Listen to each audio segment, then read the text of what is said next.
क्या नवाब और हीर की ये नोक-झोंक प्यार में बदलेगी या फिर इनकी क्यूट फाइट्स ऐसे ही चलती रहेगी? सीन स्टार्ट होता है जब हीर अब पीछे मुड़कर आगे बढ़ने लगती है। आंखों में गुस्सा है और कहीं ना कहीं दर्द भी। लेकिन तभी नवाब उसका हाथ पकड़ के उसे अपनी तरफ खींच लेता है। एक पल के लिए दोनों के बीच साइलेंस, इंटेंस आई लॉक, लेकिन हीर का एक्सप्रेशन क्लियर है, जैसे कि मानो she is saying she is done.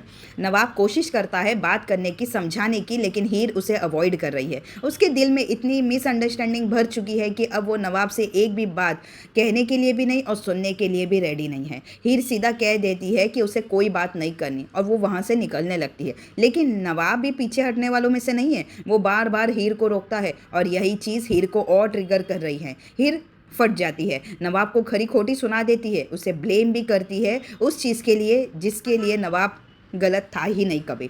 लेकिन यहाँ एक ट्विस्ट भी आता है, क्योंकि जो कुछ हीर देख रही है वो सच नहीं है बल्कि एक प्लान्ड साजिश है। नवाब की मॉम ने ऑलरेडी अपना गेम सेट कर दिया है और ब्लैक हुडी वाला मिस्ट्री शक उनका सबसे बड़ा अब हथियार बन चुका है। ये ब्लैक हुडी वाला आदमी हर जगह नवाब की तरह अपीयर हो रहा है, लोगों को हर्ट कर रहा है, सिचुएशन क्रिएट कर रहा है, जैसे हीर को लगे कि नवाब ही सबसे बड़ा विलन है और हीर जो ऑलरेडी इमोशनल है वो धीरे धीरे इस ट्रैप में फंसती जा रही है।